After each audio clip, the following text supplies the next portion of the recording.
നമസ്കാരം കുട്ടികൾക്കും സുഭാസാറാണ്. മറ്റൊരു ഇംപ്രൂവ്മെന്റ് ക്ലാസ്സിലേക്ക് ഏവർക്കും സ്വാഗതം.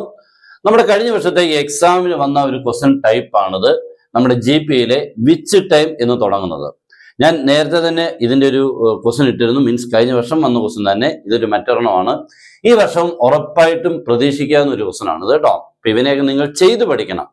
നിങ്ങളിപ്പോ കാണുമ്പോൾ എന്താണ് കണ്ടുകൊണ്ടിരിക്കുമ്പോൾ ഞാൻ ഈ പറയുന്നു ഇതെല്ലാം മനസ്സിലാവുന്നു എന്ന് നിങ്ങൾക്ക് തോന്നും.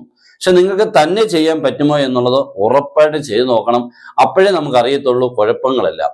ഈ കുഴപ്പങ്ങളൊന്നും അറിയാതാണ് എക്സാമിനേഷന്റെ ഹോളിൽ ചെന്നിരുന്നെങ്കിൽ തെറ്റിക്കുമ്പോഴെല്ലാം നമുക്ക് ഈ പല മാർക്കുകളും കിട്ടുന്നതെല്ലാം പകുതിയാവും, നമ്മൾ തോറ്റുപോകും.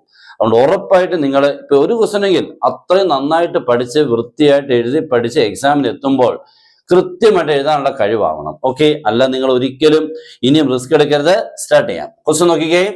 Which time of the GP root 2 to 2 root 2 etc. is 256? Question ഒക്കെ മനസ്സിലായി തോന്നുന്നല്ലേ? ഇത് ഫസ്റ്റ് ടൈം, ഇത് സെക്കൻഡ് ടൈം, ഇത് തേർഡ് ടൈം. ഇതിങ്ങനെ എഴുതി വരുമ്പോൾ 256 ഇതിന് ഇടയ്ക്ക് കയറി നിൽക്കും. 256 വരും. അത് ആദ്യം തൊട്ട് എണ്ണി വരുമ്പോൾ എത്രാമത്തെ ആവും? അതാണ് നമ്മുടെ ക്വസ്റ്റ്യൻ. ഓക്കെ, അപ്പൊ നമ്മൾ ആദ്യം ഇതിന്റെ എയും ആറും ഒക്കെയാണ് കണ്ടുപിടിക്കണം. എ എന്ന് പറഞ്ഞാൽ ഫസ്റ്റ് ടൈം ആരാമോനെ റൂട്ട് 2. ആർ എന്ന് പറഞ്ഞാൽ second time by first time, that is 2 by root 2. 2 by root 2 ഇങ്ങനെ ഇട്ടാൽ പോരാ, നമുക്ക് സിംപ്ലിഫൈ ചെയ്യണം. ഈ 2 എന്ന് പറഞ്ഞാൽ റൂട്ട് 2 ഇൻറ്റു റൂട്ട് 2 എന്ന് എഴുതാൻ പറ്റും. രണ്ട് റൂട്ട് 2ന്റെ പ്രോഡക്റ്റ് ആണ് ഒരു 2. Okay, by root 2. അപ്പോൾ ഒരു റൂട്ട് 2 എന്തായി പോകുമ്പോൾ വെട്ടിപ്പോയി, ബാക്കി ആരെ കിട്ടി? റൂട്ട് 2 കിട്ടി. അപ്പൊ എ കിട്ടി, ആർ കിട്ടി. ഈ ആർ കണ്ടുപിടിക്കാൻ ഇപ്പൊ second time by first time ഇല്ലയോ, third time by second time use ചെയ്യായിരുന്നു. Third time by second time എന്ന് പറഞ്ഞാൽ ഇത് ഡിവൈഡഡ് ബൈ ഇത്, അങ്ങനെ ഉപയോഗിക്കായിരുന്നു കേട്ടോ. 2 റൂട്ട് 2 ബൈ 2. അന്നേരം നമുക്ക് നോക്കിയാൽ നേരിട്ട് റൂട്ട് 2 കിട്ടിയുണ്ടോ? അങ്ങനെ കിട്ടാം. അല്ലാതെ സെക്കൻഡ് ബൈ ഫസ്റ്റ് തന്നെ ചെയ്യണം നിർബന്ധമൊന്നുമില്ല. തേർഡ് ബൈ സെക്കൻഡ് ചെയ്താലും നമുക്ക് ഉറപ്പായിട്ട് കിട്ടും. പിന്നെ നമ്മുടെ ക്ലാസ് ഉണ്ട്, ജോയിൻ ചെയ്യാം.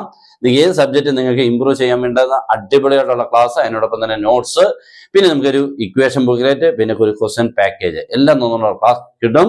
നിങ്ങൾക്ക് ഉറപ്പിച്ച് ജയിക്കാൻ പറ്റുന്ന എല്ലാ കാര്യങ്ങളും ഉണ്ടാവും. ഓക്കെ, കാരണം ഇനി ഞാൻ പറഞ്ഞു റിസ്ക് എടുത്ത് പോകേണ്ടതല്ല, ഉറപ്പിച്ച് പോകേണ്ടതാണ്. ജോയിൻ ചെയ്യാൻ താഴെ തന്നുള്ള ഏതെങ്കിലും നമ്പറിൽ നിങ്ങൾക്ക് കോൺടാക്ട് ചെയ്യാം. ഓക്കെ, അപ്പൊ നമ്മുടെ എ ആയി ആറായി. ഇനി നമ്മൾ ചെയ്യേണ്ട എല്ലാവരും ശ്രദ്ധിച്ചേ, ഏത് ടേമാണ് നമുക്കിവിടെ ചെക്ക് ചെയ്യേണ്ടത്? 256ാമത്തെ ടേമാണ്, എത്രാമതാണ് നോക്കണം. അപ്പൊ നമ്മൾ എന്ത് ചെയ്യേണ്ടത്? ഇതിനെ AN എന്നങ്ങോട്ട് എടുക്കണം. മീൻസ് എന്ത് ടൈം അറിയത്തില്ലല്ലോ എത്രാമത്തെ ആണോ, എന്ത് ടൈം. ഓക്കെ, എന്ത് ടൈമിന്റെ ഫോർമുല എന്തായിരുന്നു മോനെ? AR⁻n−1 is equal to 256. A ഇവിടെ എത്ര മോനെ? റൂട്ട് 2 ആണ്. That is root 2 into root 2⁻n−1. ആറും റൂട്ട് 2 ഉണ്ടോ? ആറിന്റെ വാല്യൂ എത്ര തന്നെയാണ്? റൂട്ട് 2. അപ്പോൾ എക്ക് റൂട്ട് 2 കൊടുത്തു, ഈ ആറിന് റൂട്ട് 2 കൊടുത്തു, n−1. ഈ സീക്രട്ട് എത്രയാണ്? 256. ഇനി നിങ്ങൾ ചെയ്യേണ്ടത് നോക്കിക്കേ, ഇതും റൂട്ട് 2, ഇതും റൂട്ട് 2. ഇവിടുത്തെ പവർ 1, ഇവിടുത്തെ പവർ n−1. ഒറ്റ റൂട്ട് 2 ആക്കുമ്പോൾ പവർ തമ്മിൽ പ്ലസ് ചെയ്യണം. പവർ തമ്മിൽ പ്ലസ് ചെയ്യാന്ന് ഈ 1ഉം ഈ n−1ഉം തമ്മിൽ പ്ലസ് ചെയ്യണം. ഓക്കെ ആണല്ലോ? അപ്പോൾ ഈ -1ഉം +1ഉം ഒന്ന് ക്യാൻസൽ ആവും. ബാക്കി കിട്ടുന്നത് നമുക്ക് റൂട്ട് 2⁻n. ഈ സീക്രട്ട് 1 -1 ക്യാൻസൽ ആയി കഴിഞ്ഞാൽ റൂട്ട് 2⁻n. ഈ സീക്രട്ട് എത്ര കിട്ടുമോനെ? 256. ഇനി എനിക്കൊരു ജോലിയുണ്ട്. ഈ 256നെ ഫാക്ടറൈസ് ചെയ്യണം. ആരും കൊണ്ട്? 2 കൊണ്ട്. കാരണം റൂട്ട് 2 റേഷ്യോ അല്ലേ, റൂട്ടിനോട് 2 ആയതുകൊണ്ട് ഇയാളെ നിങ്ങൾ റൂട്ട് 2 റേഷ്യോ ആക്കണം. ആദ്യമേ നമുക്ക് റൂട്ട് 2 റേഷ്യോ ആക്കണ്ട, ആദ്യം 2 റേഷ്യോ ആക്കാം, നെക്സ്റ്റ് റൂട്ട് 2 റേഷ്യോ ആക്കാം. നോക്കിയാണ് ഞാനിന്ന് ഫാക്ടറൈസ് എന്ന് കണ്ടോണം. 256നെ 2 കൊണ്ട് ഫാക്ടറൈസ് ചെയ്യുമ്പോൾ ആദ്യം ഡിവൈഡ് ചെയ്യണേ. നിങ്ങൾ കാൽക്കുലേറ്റർ എടുത്തിട്ട് 256നെ ഡിവൈഡ് ചെയ്യുമ്പോൾ 128 വരും. പിന്നെ 2 കൊണ്ട് ഡിവൈഡ് ചെയ്യുമ്പോൾ നിങ്ങൾക്ക് കിട്ടുന്നത് 64 ആയിരിക്കും. പിന്നെ 2 കൊണ്ട് വരുമ്പോൾ 32 ആവും. പിന്നെ ആവുമ്പോൾ 16 കിട്ടും, പിന്നെ 8 കിട്ടും, പിന്നെ 2 കിട്ടും, 4 കിട്ടും. എത്ര? ഓക്കെ, അപ്പൊ 1 2 3 4 5 6 7 8 ഇത്രയാണ് കിട്ടുന്നത് കേട്ടോ. ഓക്കെ, അപ്പം 256 നമ്മളിങ്ങനെ ഡിവൈഡ് ചെയ്ത് വരുമ്പോൾ 8 തവണ കിട്ടും.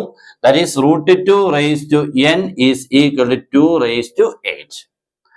ഇവിടെ റൂട്ട് 2, ഇവിടെ 2 പറ്റത്തില്ല, നമുക്ക് രണ്ടും ഒരേപോലെ ആവണം. അപ്പൊ ഈ 2നെ നമ്മൾ റൂട്ട് 2 ആക്കാൻ വേണ്ടി ചെയ്യുമ്പോൾ റൂട്ട് 2⁻16 അത്രേ ഉള്ളൂ. ഇതിന്റെ ഡബിൾ അത്ര എഴുതിയാൽ മതി. ഓക്കെ, അപ്പൊ ആ ലോജിക്ക് നോക്കിക്കേ.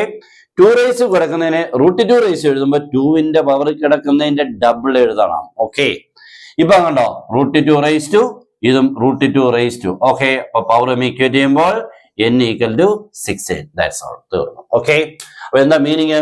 ഇതിങ്ങനെ എഴുതി വരുമ്പോൾ 16ാമത്തെ ടേം ആയിരിക്കും 256. 16ാമത് അങ്ങോട്ട് നിങ്ങൾ എഴുതാൻ പോകുമ്പോൾ നിങ്ങൾക്ക് 256 ആയിരിക്കും വരുന്നത്. കൃത്യമായല്ലോ? ഇങ്ങനെ വേണം പഠിക്കാൻ. ഇത് വളരെ ഫാസ്റ്റ് ആയിരിക്കണം, നല്ല കറക്റ്റായിട്ട് ചെയ്യണം, തെറ്റും ചെയ്യല്.